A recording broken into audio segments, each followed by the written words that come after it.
राजस्थान की 7 सीटों पर विधानसभा के उपचुनाव हो रहे हैं और आज न्यूज 18 राजस्थान की टीम जहां चुनावी चौपाल लगाने के लिए पहुंची है, वो एक ऐसी हॉट सीट है, वो एक ऐसी दिलचस्प मुकाबले वाली सीट है जिसको सबसे ज्यादा चर्चित कहा जा रहा है और जहां पर त्रिकोणीय मुकाबला है।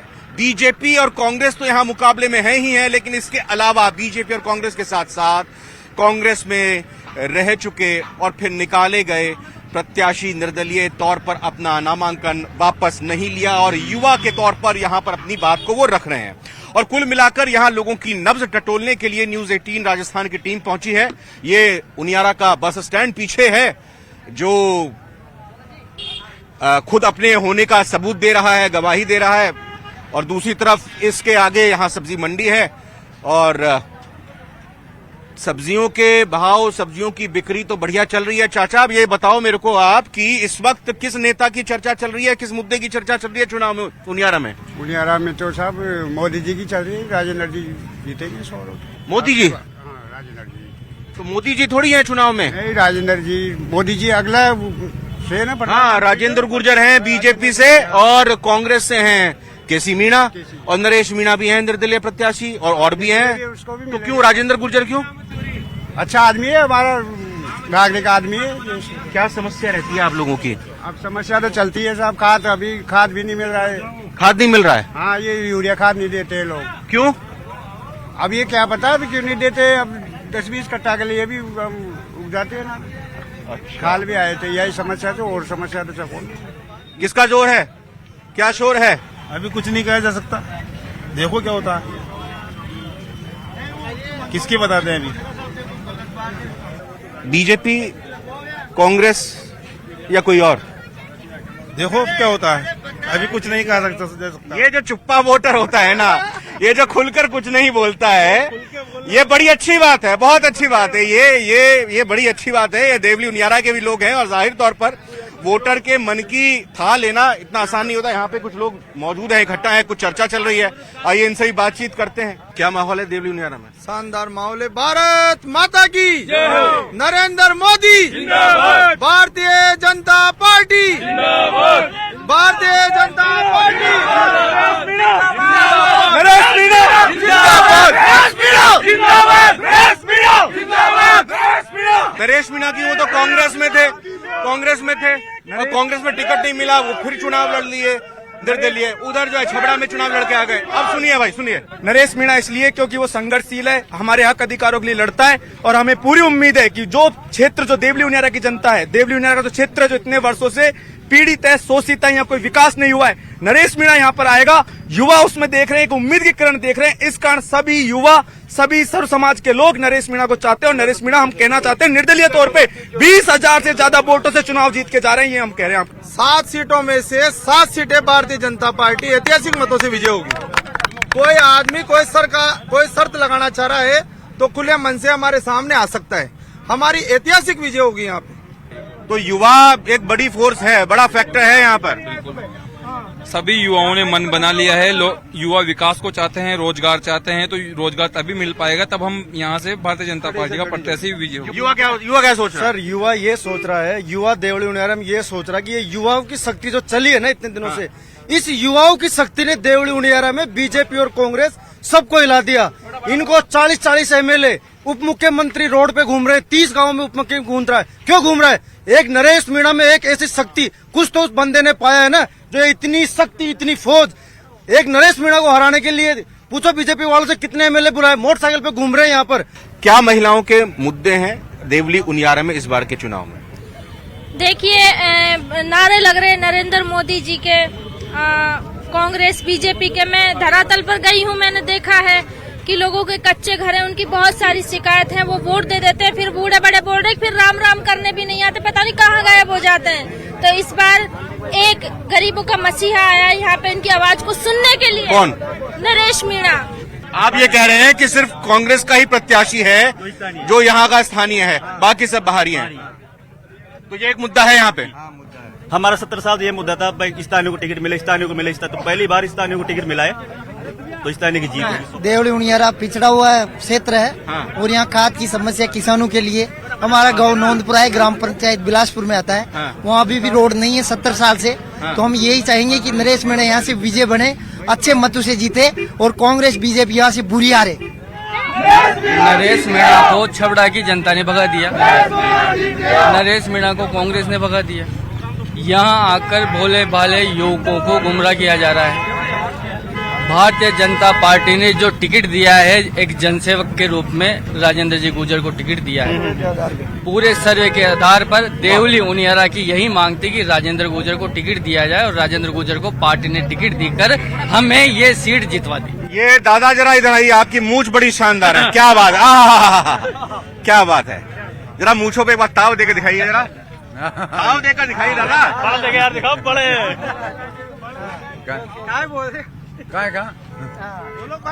इस बार चुनाव है, वोट देने जाएंगे? क्या सोच रहे हो वोट देने के लिए? होल में देंगे हैं? होल को चलो होल में क्यों?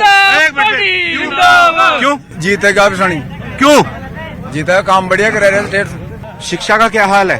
बहुत बुरा है सर यहाँ शिक्षा का। यहाँ पर शिक्षा के तौर पे जो प्राइवेट कॉलेज है फुल लूट रहे हैं।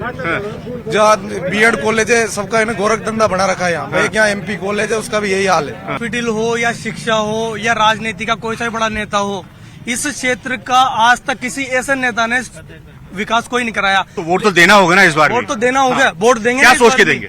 इस बार भी विकास को देंगे, स्थानीय को देख के देंगे वोट। इस बार हमारा केसी मीणा जी को सपोर्ट है पूरा। अच्छा। और केसी मीणा जी को फुल बहुमत से जिताने का है। यहाँ पर न तो कांग्रेस न बीजेपी न तो गरीब और आम आदमी की कोई समस्या नहीं सुनता। न तो बीजेपी वाले सुनते हैं न कांग्रेस वाले सुनते हैं, कोई भी नहीं सुनता। हम चाहते हैं कि अब की बार यहाँ एक ऐसा युवा नेता है जो इस गरीबों को और किसानों को हमेशा आजाद करे। चाहे कांग्रेस की सरकार पहले भी यहाँ पर आ गई, यहाँ बीजेपी की सरकार आ गई, दोनों सरकारों में यहाँ पर भ्रष्टाचार है। एक बार बीजेपी एक बार कांग्रेस। भारतीय जनता पार्टी ने अपने घोषणा पत्र के अनुरूप करीब 55% घोषणाएं 9 महीने में पूरी कर दी। और इसके अलावा पेयजल सप्लाई के लिए ईआरसीपी परियोजना 1000 करोड़ रुपए की ईआरसीपी परियोजना 1000 करोड़ रुपए की योजना दे दी है बता रहे, लेकिन आपने उसका जवाब नहीं दिया। गहलोत सरकार के वक्त की जो योजना थी वो बंद कर दी। घोषणाएं होती है गहलोत सरकार के शासन में। राजस्थान की 7 विधानसभा में सबसे ज्यादा वोटों से जीतेंगे तो राजेंद्र गुर्जर जीतेंगे। राजस्थान में 7 विधानसभा में सबसे ज्यादा वोटों से जीतेंगे तो राजेंद्र गुर्जर जीतेंगे। ये आप लिख के ले लो मेरे से। कोई किसान भाई है यहाँ पे? किसान भाई है? खाद की हाँ बताओ भाई, खाद की दिक्कत? खाद की ये दिक्कत है, डीएपी का खाद 1500 का आता है, वो 2000 का मिल रहा है बीजेपी कार्यकाल में। दादा राम राम साहब आओ, बताओ। ये बोल रहे हैं किसानों को बड़ी दिक्कत हो रही है, समस्या हो रही है। क्या समस्या है किसानों की? बढ़िया हैं? कहाँ करेगा आदि जो कहाँ करेगा बढ़िया सब बढ़िया चोरी बढ़िया वोट दो आनंद करो नरेश ने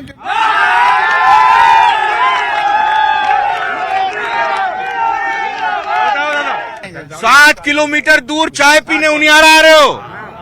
किसकी चाय बढ़िया है यहाँ पे बताओ जरा हमें। अच्छा ये बात है। बिल्कुल।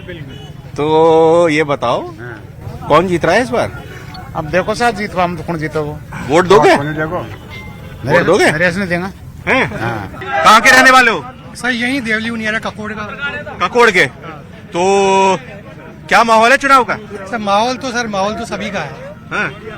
मतदाता गुप्त मतदान करेगा, बहुत बढ़िया, बिल्कुल वही जीतेगा। कौन है गाँव में जाओ? कौन है? बीजेपी की महिला मोर्चा आ गई है। देखिए बीजेपी की महिला मोर्चा की इकाई आ गई है, प्रचार करके आए। कुछ जोर है, किसका जोर है? राजेंद्र जी गुर्जर का। क्यों? अच्छे हैं, एक वो ईमानदार व्यक्ति है, हर की पुकार सुनते हैं, एक फोन करते हैं सबका फोन उठाते हैं, जन जन की सेवा में लगे हुए हैं, इसलिए हम उनको। घर का काम भी करते हैं, घर भी संभालते हैं और बाहर प्रचार किया मोर्चा भी संभाला हो। 4 बजे उठते हैं हम, 4 बजे उठते हैं, प्रचार कर लिया, घर का काम 12 बजे सोते हैं हम, और सुबह भी घर का काम करके जाते हैं हम सब। तो चुनाव में भी जैसे दौसा में हम गए तो दौसा में भी वहाँ पे महिलाएं गीत गा कर उम्मीदवारों को बताती हैं। हाँ।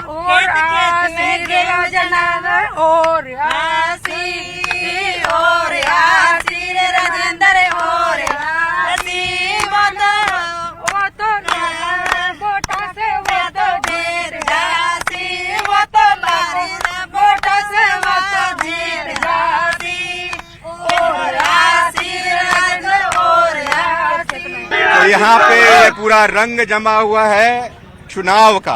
आप यहाँ तक आए ना ढूंढियार तक, रोड पर आ गए, आपको कुछ नहीं दिखा। आप गांव तक जाओगे ना तो आपके सामने दूर दूर दिखेगी, विकास का कुछ नाम ही नहीं है। जैसे आप मीडिया में, मेरे को पता आपको 20-25 साल का अनुभव है, आपको पता बीसलपुर कहाँ स्थित है, जिससे यहाँ से पूरे राजस्थान को पानी बीसलपुर बांध से जा रहा है। लेकिन बीसलपुर बांध से 2-3 किलोमीटर गांव वाले भी सूखे प्यासे बैठे हुए हैं, उनको 500-500 1000 रुपए में टैंकर लाके पानी पिए जा रहे हैं। कहाँ गई बीजेपी, कहाँ गई कांग्रेस? 70 साल 75 साल राज करने आई है, दिया तड़ा अंधेरा कर रखा सर, इन्होंने दिया तड़ा अंधेरा कर रखा। व्यापारी वर्ग भी जो होता है, जो बड़ी उम्मीदें सरकार से रखता है, उनियारा के व्यापारी वर्ग के मन में क्या कुछ चल रहा है? इस बार के क्या मुद्दे हैं? इस बार के मुद्दे अच्छे चल रहे हैं, बीजेपी के पक्ष में जाएंगे और बीजेपी के कार्यकाल में अच्छा कार्य हुआ है। ये बताओ कि हमारे गली में जाके देखो कितना रोड लग रही है, नालियों देखो, रोड देखो, जाके नहीं किसी कम एक मेथरानी नहीं लग रही, कोई एक वो नहीं लग रहा जिम्मेदार। ये बताओ कहाँ पे है घर, कितना दूर है? इधर थाने के पीछे, थाने के पीछे रोड लग रही बहुत सारी। तो कचरा यहीं नहीं उठाने आते या यहीं पर, यहीं इसी जगह पे नहीं आते उठाने, या और जगह भी नहीं आते हैं? नहीं आते, यही नहीं आते हमारी तरफ ही। आपकी तरफ क्यों नहीं आते? क्या पता क्यों नहीं आते, नगर पालिका वालों से पूछो ये बात तो कि क्यों नहीं आते इधर। आपने शिकायत की? खूब शिकायत कर दी। अच्छा, कूड़ा उठाने के लिए नहीं आते, नेता वोट मांगने के लिए आए हैं क्या आपके यहाँ पे? वोट लेने तो खूब आते हैं हमारे मोहल्ले में। अभी आ रहे हैं, चुनाव में आ रहे हैं? अब आएंगे वो वोट दिखाया या आपने? खूब दिखा दिया, वो टाइम पर हाँ ये करा दूंगा, ये करा दूंगा, ये करा दूंगा। अरे इधर चलो, हाँ देखो देखो आपकी बात जाएगी आगे ये देखो इस चौपाल में, चुनावी चौपाल में। हाँ, वोट देने तो जाओगी? हाँ वोट देने और जाएंगे। आपने बोला है कि उसी को वोट दूंगी जो सफाई कराएगी, क्या? हाँ उसी को वोट दूंगी, किसको? जो सफाई कराएगा, जो रोड को बनाएगा ना, उसको वोट दूंगी। मेरे घर में 10 वोट है। सुन लो भाई, कितने वोट हैं? 10 वोट है। एक नेताजी सुन लीजिए, एक मिनट रुको तो अम्मा, रुको तो, एक बार रुको। इन अम्मा के घर पे 10 वोट हैं, देवली उनियारा में ये 10 वोटर वाली अम्मा हैं, और इन्होंने बोला है जो यहाँ नाली बनवा देगा, ये गंदगी साफ करा देगा, ये सड़क बनवा देगा, उसको ही वो वोट देंगी। तो देवली उनियारा सीट को सबसे ज्यादा हॉट सीट और सबसे ज्यादा चर्चित सीट हमने क्यों कहा? वो लोगों के साथ, मतदाताओं के साथ बातचीत करते हुए आपने अंदाजा लगा लिया होगा। दौलत पारीक हमारे टोंक जिले के संवाददाता, जो लगातार देवली उनियारा की पूरी उठापटक और यहाँ की राजनीति और हर खबर पर नजर रखते हैं। दौलत, बात सबसे की, मुद्दे क्या हैं इस बार उपचुनाव में? मुद्दे देखिए, देवली उनियारा विधानसभा जो है वो बीसलपुर बांध वाला इलाका है, पानी बड़ा मुद्दा है, सड़क यहाँ का बड़ा मुद्दा है, विकास दरअसल यहाँ औद्योगिक क्षेत्र कोई नहीं है, तो बेरोजगारी और जो चीजें हैं ये बड़ा मुद्दा है। लेकिन जो 3 प्रत्याशी है, कांटे की टक्कर है इस लिहाज से है कि हरीश मीणा है वो 3 चुनाव जीत चुके हैं, यानी 2 बार एमएलए बने, 1 बार सांसद बन गए। राजेंद्र गुजर यहाँ के लोकल है और उसकी पेट जो है बहुत अच्छी बताई जाती है कि अगर कोई फोन भी करता है तो वो अगर नहीं उठा पाते तो पलट कर वापस करते हैं। ठीक इससे उलट हरीश मीणा के बारे में कहा जाता है वो कभी किसी से मिलते नहीं है, वो आज भी डीजीपी वाला रोब में है। तो हालांकि केसी मीणा यहाँ का प्रत्याशी है, लेकिन हरीश मीणा उनके पूरे साथ में है, बीजेपी से राजेंद्र गुजर है, लेकिन इस पूरे मुकाबले को नरेश मीणा ने त्रिकोणीय बना दिया है। बिल्कुल सही बात आपने कही, और कुल मिलाकर अब देखना ये होगा कि क्या वाकई में बीजेपी की 2 हार का सूखा इस बार इन उपचुनावों में खत्म हो जाएगा, या फिर कांग्रेस हैट्रिक बनाने जा रही है, या फिर बीजेपी और कांग्रेस दोनों ही पार्टियां मुंह ताकती रह जाएंगी, बाजी कोई और ही मार ले जाएगा। चुनावी चौपाल में न्यूज 18 राजस्थान के लिए आज फिलहाल इस एपिसोड में इतना ही। बहुत बहुत धन्यवाद आप सभी का देखने के लिए। उनियारा से वीडियो जर्नलिस्ट अनिल शर्मा के साथ रविंद्र सिंह और अपने सहयोगी दौलत पारीक के साथ न्यूज 18 राजस्थान के लिए नमस्कार।